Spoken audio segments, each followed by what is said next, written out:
ಬರ್ತಾ ಇದೆ.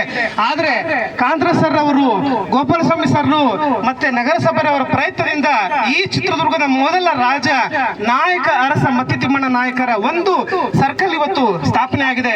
ಇವತ್ತು ಐತಿಹಾಸಿಕವಾದಂತಹ ಒಂದು ಕ್ಷಣ ಅಂತ ನಾನು ಭಾವಿಸ್ತೇನೆ.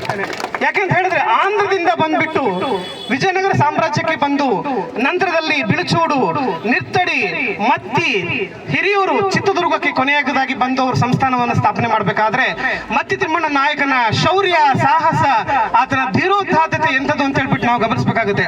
ಒಂದು ಫ್ಯಾಮಿಲಿಯನ್ನ ಕಟ್ಟುವಂಥದ್ದು ಅಷ್ಟು ಸುಲಭ ಅಲ್ಲ, ಒಂದು ಮನೆಯನ್ನ ಕಟ್ಟೋದು. ಹಾಗಾಗ್ಬಿಟ್ಟು 211 ವರ್ಷಗಳ ಸಂಸ್ಥಾನಕ್ಕೆ ಅಡಿಪಾಯ ಆಗದಂತವನು ಅಂತ ಹೇಳಿದ್ರೆ ಅದು ರಾಜ ಮತ್ತಿ ತಿಮ್ಮಣ್ಣ ನಾಯಕ. ಆ ಅಡಿಪಾಯವನ್ನ ಹಾಕಬೇಕಾದ್ರೆ, ಆ ಬೇಸ್ಮೆಂಟ್ ಅನ್ನ ಹಾಕಬೇಕಾದ್ರೆ, ಭದ್ರ ಬುನಾದಿಯನ್ನ ಹಾಕಬೇಕಾದ್ರೆ ಮತ್ತಿ ತಿಮ್ಮಣ್ಣ ನಾಯಕರು ಎದುರಿಸಿದಂತ ಸವಾಲು ನೂರಾರು. ವಿಜಯನಗರ ಸಾಮ್ರಾಟರನ್ನೇ ಅವ್ರು ಏನ್ ಮಾಡ್ತಾರೆ ಅಂತ ಹೇಳಿದ್ರೆ ಎದುರಾಕೊಂತಾರೆ. ಸಾಳು ನರಸಿಂಹ ಆಗಿರ್ಬೋದು, ಮತ್ತೊಬ್ಬ ಆಗಿರ್ಬೋದು, ಎಲ್ಲರನ್ನೂ ಎದುರಾಕೊಂಡು ಈತ ಸಂಸ್ಥಾನವನ್ನ ಪ್ರಾರಂಭ ಮಾಡ್ತಾನೆ. ಅವರಿಂದನೇ ಹಗ್ಗಲು ಕಗ್ಗಲು ಮಾನ್ಯ ಅಂತಕ್ಕಂಥ ಬಿರುದನ್ನ ಪಡ್ಕೊಳ್ತಕ್ಕಂಥದನ್ನ ನಾವು ನೋಡ್ತೇವೆ. ಆಯ್ತಾ, ನನ್ನ ಕೈಲಿ ಆಗಲ್ಲ, ಕಲಬುರಗಿ ಕೋಟೆಯನ್ನ ಉಳಿಸ್ಕೊಂಡು ಬಾರಪ್ಪ, ನನಗೆ ಬೇಕು ಅಂತ ಹೇಳ್ಬಿಟ್ಟು ಕರೆದಾಗ ಓಡೋಗಿ ಮತ್ತಿ ತಿಮ್ಮಣ್ಣ ನಾಯಕ ಕಲಬುರಗಿ ಕೋಟೆಯನ್ನ ಗೆದ್ಕೊಟ್ಟು ಹಗಲು ಕಗ್ಗೊಲೆಯ ಮಾನ್ಯ ಅಂತ ಹೇಳ್ಬಿಟ್ಟು ಬಿರುದನ್ನ ಪಡಿತಾನೆ. ಇಷ್ಟಿದ್ದು ಕೂಡ ಚಿತ್ರದುರ್ಗದ ಜನರ ಒಂದು ಮೋಸದಿಂದ, ಒಂದು ಸುಳ್ಳಿನಿಂದ ಅದೇ ಮತ್ತಿ ತಿಮ್ಮಣ್ಣ ನಾಯಕ ವಿಜಯನಗರದಲ್ಲಿ ಏನಾಗ್ತಾನೆ, ಹತನಾಗ್ತಕ್ಕಂಥದ್ದು ಅಥವಾ ಸಾವನ್ನಪ್ಪತಕ್ಕಂಥದ್ದನ್ನ ನಾವು ಗುರುತಿಸ್ತೇವೆ. ಚಿತ್ರದುರ್ಗಕ್ಕೆ ಒಳ್ಳೇದು ಮಾಡಿದ್ರೆ ಖಂಡಿತ ಅದು ಹೆಸರು ಶಾಶ್ವತವಾಗಿ ಮಾಡುತ್ತೆ. ಅದಕ್ಕೆ ಇಂಥ ರಾಜರೇ ಸಾಕ್ಷಿಯಾಗಿ ನಾವು ನೋಡ್ತೇವೆ.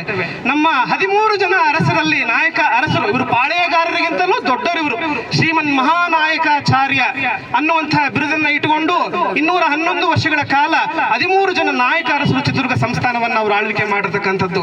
ಇಡೀ ಕರ್ನಾಟಕದಲ್ಲಿ ಅಷ್ಟೇ ಅಲ್ಲ, ಭಾರತದಲ್ಲಿ ಅಷ್ಟೇ ಅಲ್ಲ, ಪ್ರಪಂಚದಲ್ಲಿ ಒಂದು ನಾಯಕ ಅರಸರ ಬಗ್ಗೆ ಸಾಲು ಸಾಲು ಕಾದಂಬರಿಗಳನ್ನ ಬರೆದ ಕಾದಂಬರಿಕಾರರು ಅಂತ ಹೇಳಿದ್ರೆ ಅದು BL ವೇಣು ಸರ್ ಅವರು.